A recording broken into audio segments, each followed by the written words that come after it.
नमस्कार दोस्तों, आप सभी का एक बार फिर से बहुत बहुत स्वागत है इस पॉडकास्ट में जिसका नाम है दादी जी का चश्मा।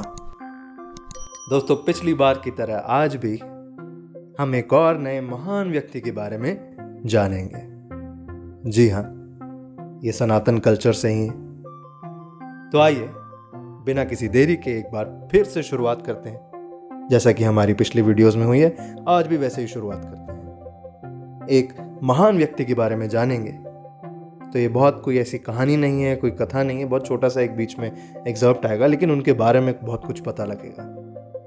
तो आइए जानते हैं महर्षि व्यास के बारे में।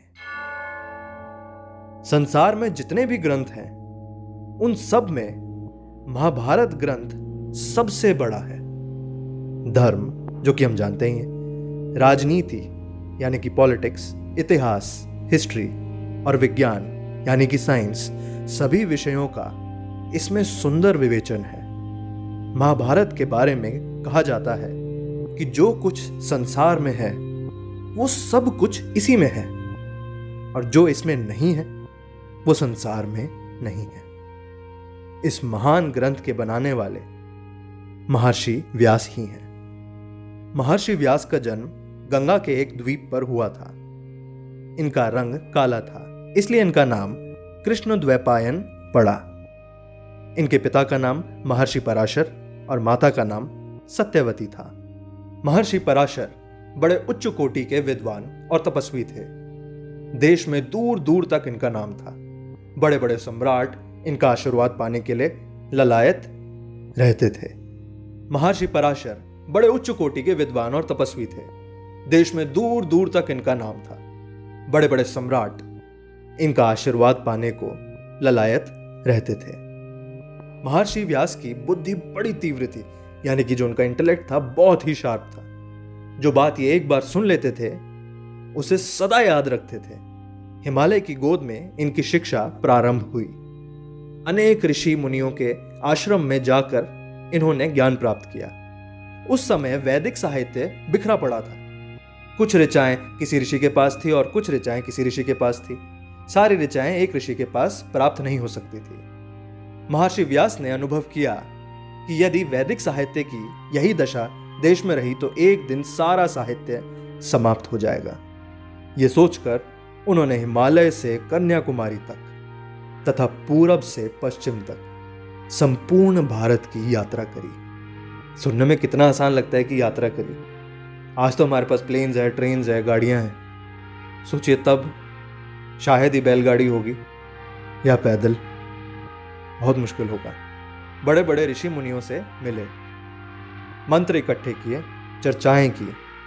कहते हैं 28 बार वेदों के मंत्रों का संकलन यानी कि उनको इकट्ठा करना व्यास जी ने किया। हर बार कुछ ना कुछ कमी रह जाती।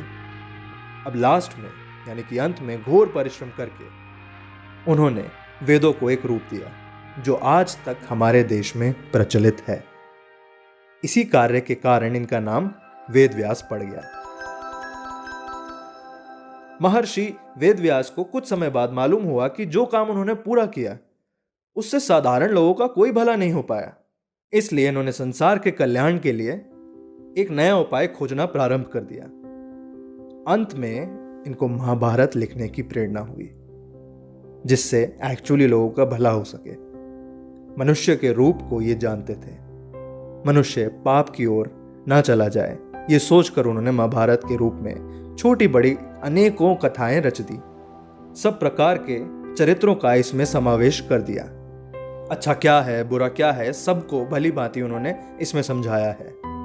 प्रसिद्ध गीता इसी महाभारत में है। ये कथा प्रसिद्ध है कि जब वेद व्यास जी महाभारत लिखने बैठे तब उन्हें एक ऐसे व्यक्ति की जरूरत पड़ी जो उनके कहे अनुसार लिखता चला जाए।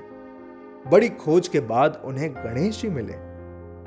उन्होंने लिखना स्वीकार कर लिया, पर गणेश जी ने एक शर्त रखी, बोलते बोलते आप अटके नहीं तो मैं लिखना बंद कर दूंगा।